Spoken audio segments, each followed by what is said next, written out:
अदालतों की आजादी और अदलो इंसाफ के असूल के लिए हमें अदालतों की आजादी के लिए जद्दोजहद करना होगा और इंतखाबात जमहूरियत की पायदारी का रास्ता है। और इंतखाबात में अब कोई पार्टी, कोई जमात, कोई जमहूरी कुव्वत एस्टेब्लिशमेंट की आलाकार बनने से इनकार कर दे और वोट की अहमियत को तस्लीम कर ले। और मैं समझता हूं आज बलोचिस्तान में हालात बिगड़े हैं, खैबर पख्तूनख्वा में बदअमनी अपनी इंतहा पर है, अंदरूने सिंध में कच्चे और पक्के के डाकू मिलकर आवाम पर जुल्म कर रहे हैं, नौजवान मायूस किए जा रहे हैं, पाकिस्तान की खवातीन से उनका हक छीना जा रहा है। इन हालात में ये नागुज़ीर हो गया है कि तमाम अपोजिशन जमातें कौमी तरजीहात की बुनियाद पे, कम अज कम एजेंडे की बुनियाद पर मुत्तहिद हो जाएं। मैं हाफिज नईमुर्रहमान, अमीर जमात इस्लामी पाकिस्तान और जमात इस्लामी की तरफ से अपोजिशन जमातों को यकीन दिलाना चाहता हूं, मैंने पहले भी इन तमाम मीटिंग्स में इसी मौक़िफ़ का इज़हार किया है। आइन की बालादस्ती हो, कानून की हुक्मरानी हो, अदलिया की आज़ादी हो, साफ शफाफ इंतखाबात हो, मीडिया की आज़ादी हो, इंसानी हकूक के तहफ़्फ़ुज़ की बात हो। जमात इस्लामी अपनी बुनियाद पर भी और कौमी मुश्तरका मौक़िफ़ के साथ भी हम इंशाअल्लाह अपना किरदार अदा करेंगे। मैं एक मर्तबा फिर अपोजिशन जमातों के रहनुमाओं का खैर मकदम भी करता हूँ और हुकूमत के रवैये, रविश और उनकी फिस्तायत के तरीकों की मुज़म्मत भी करता हूँ। इंशाअल्लाह ये बातिल शिकस्त खाएगा और जमहूरियत की बालादस्ती की जद्दोजहद करने वाला हक गालिब होगा और पाकिस्तान के आवाम अपने बेहतर मुस्तकबिल में कामयाब होंगे। और मैं पाकिस्तान के आवाम और जवानों से भी अपील करता हूं, मायूसी नहीं, लाताल्लुकी नहीं, मनफी रवैये नहीं, मुस्बत ज़हन के साथ एक कुव्वत और इत्तेहाद और मिल के चलने की ताकत के साथ हमें फिस्ताई कुव्वतों को शिकस्त देना है।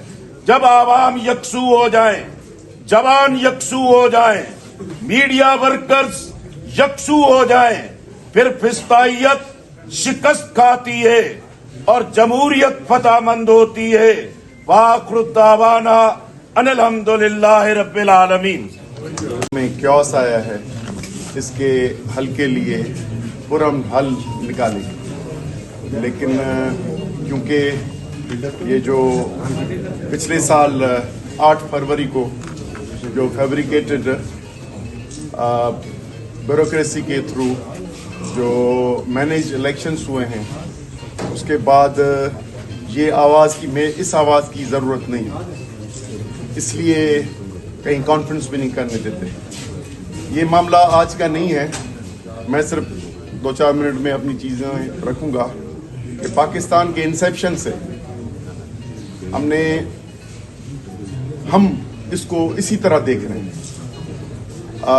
पाकिस्तान का पॉलिटिकल इंसेप्शन 1940, फिर सिंध असेंबली में 43 में रेजोल्यूशन आई, फिर वर्ल्ड वॉर 2 के बाद 46 के बाद एक नई चेन आई, और हम लगता है कि पॉलिटिकली तो जो भी फैसला हुआ 14 अगस्त को, लेकिन इंटरनेशनल ब्रोकेज के हाथ में आ गए और उसके नतीजे में जो हमने फैसले किए वो एक परमानेंट नहीं है, ना परमानेंट आइडियोलॉजी, ना परमानेंट सिस्टम, और उसके सिलसिले में आ रहे हैं। 60 में हमें कहा गया कि इंडस्ट्रियलाइजेशन तरक्की होगी, 70 में कहा गया कि आपके नए नारे, और उस नए नारों के लिए नई लीडरशिप पैदा करना, एक्टर्स पैदा करना कि वो जाके अब भाई नेशनलाइजेशन हो, پھر کہا گیا کہ اسلامائزیشن ہو، پھر کہا گیا کہ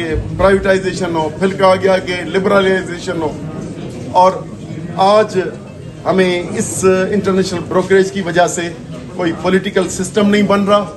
ایک دوسرا، ہم نے جو ہمارے جو تاریخی وطن ہے، جو پشاور 1842، سندھ 1843، پنجاب 1849 اور بلوچستان 1876 میں جو آئے، یہ وہ وطن ہیں جنہوں نے 14 اگست 1947 کو اس ملک کا حصہ بنے. اب ان کو اپنے جو انٹرنیشنل بروکریج کی جو پالیسی اسٹیبلشمنٹ کی، ان میں جو جینوئن پالیٹیشین تھے، وہ خان غفار خان ہو، خان شہید ہو، جی ایم سید ہو، ادھر سے افتخار تھے، دوسرے تھے، لیکن وہ جینوئن پالیٹیشین نہیں چاہیے. اب ایکٹرز چاہیے، وہ آپ کو مل رہے ہیں. کوئی یحییٰ کی گن سے آتا ہے، کوئی ضیاء کی گن سے آتا ہے، کوئی باجوہ کی گن سے آتا ہے، کوئی عاصم کے گن سے آتا ہے. اب کہاں جائیں؟ یا تو سیاست کے پرماننٹ سسٹم جو ہے پارلیمنٹ کا بند کر دیں، بتا دیں کہ بھائی یہ بادشاہی ہے، یا ایک سسٹم کوئی کر لیں، تو کم سے کم ہماری سوچ تو ترقی کے دوسرے آپشنز کی طرف دیکھے. لیکن ہمیں کہا جاتا ہے کہ یہ سسٹم ہے پارلیمنٹری سسٹم، اس کے تھرو چلنا ہے. پھر اس کے لیے جیسے حدیث صاحب نے کہا، حدیث صاحب نہیں، بلوچ صاحب نے کہا کہ پھر مختلف تحریکیں بنی اور وہ ریسٹوریشن آف ڈیموکریسی کے لیے بنتی آتی ہیں.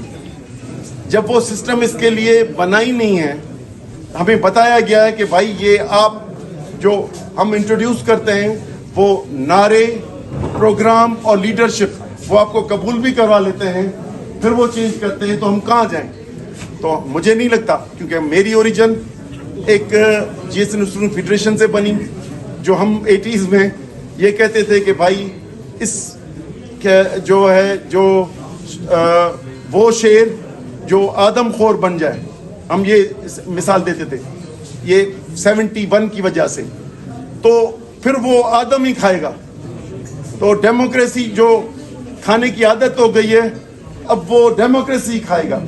اس لیے ہم الگ وطن کرنا چاہیے. ہم 80s میں یہ کرتے تھے، لیکن بنے کہ بھائی یہ ملک ہے، ہم اس میں چلیں ساتھ مل کے، اور اپنے لیے، اپنے لوگوں کے لیے ایک ڈیموکریٹک سسٹم، اپنی جو اپنے وہ تاریخی وطن جو اس ملک میں شامل ہوئے ہیں ان کی آٹونومی بھی ہو اور ان کے لوگوں کی سیکیورٹی اور گروتھ ہو. لیکن آج تک ہم انسیکیور ہیں. اب کہاں جائیں؟ ہمیں پہلے کہا گیا کہ بھائی کوٹا سسٹم کے تھرو ساری جگہیں اور زمینیں دے دو. 40s میں یہ کہا گیا. چلو پھر 60s 70s میں کہا گیا کہ جو بیراج سسٹم میں زمینیں ہیں یہ ساری دے دو. السلام علیکم، اور جو ہے پاک افواج زندہ باد، ساری زمینیں دے دو. چلو بھائی دے لو.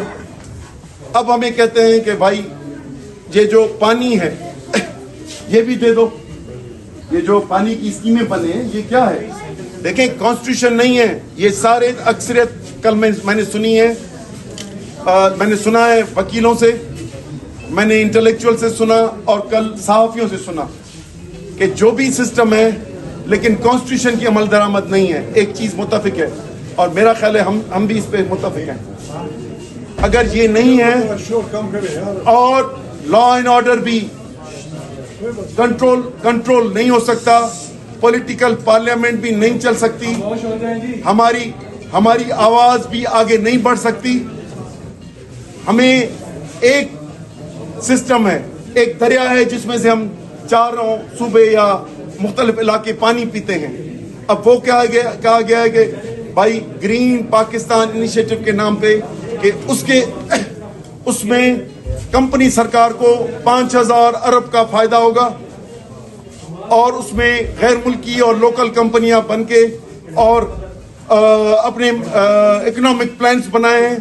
اور ہمارے خلیفہ وردی نے یہ کہہ دیا ہے کہ ہم سارے سیاسی معاملات کو اور دہشت گردی کو اکنامک डेवलपमेंट के थ्रू फेस करेंगे। अब ये कह दिया है उन्होंने, भाई दहशतगर्दी को दहशतगर्दी के जरिए उसको अपने तरीके से इस्तेमाल करने दिए, पॉलिटिकल और इकोनॉमिक तरीकों को अपने अंदाज से इंसाफ और ईमानदारी से इस्तेमाल करेंगे। अगर ये नहीं कर सकें तो आगे काम कैसे चलेगा?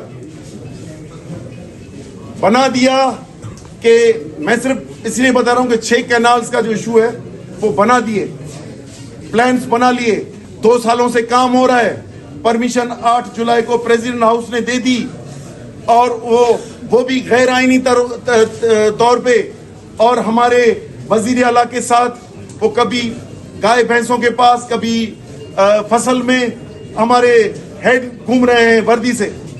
अरे भाई कि मैं भी इसके पीछे हूं भाई, हमें डर आपसे नहीं लगता, हम आपका एहतराम करते हैं अपने ओहदे की वजह से, लेकिन ये देना कि हम इन प्रोजेक्ट्स के पीछे हैं, आप इन प्रोजेक्ट्स के इस बुनियाद पे पीछे हैं, वो भले चोलिस्तान का हो, ग्रेटर थल कैनाल का हो, या दूसरे जो सिंध और दूसरे जो कैनाल्स 6 के निकाले जा रहे हैं, अगर आप उसके पीछे हैं तो कोई बड़ी बात नहीं है। आप तो 3 साल बाद रिटायर हो जाएंगे, हमारी तो इधर नस्लें रहनी है।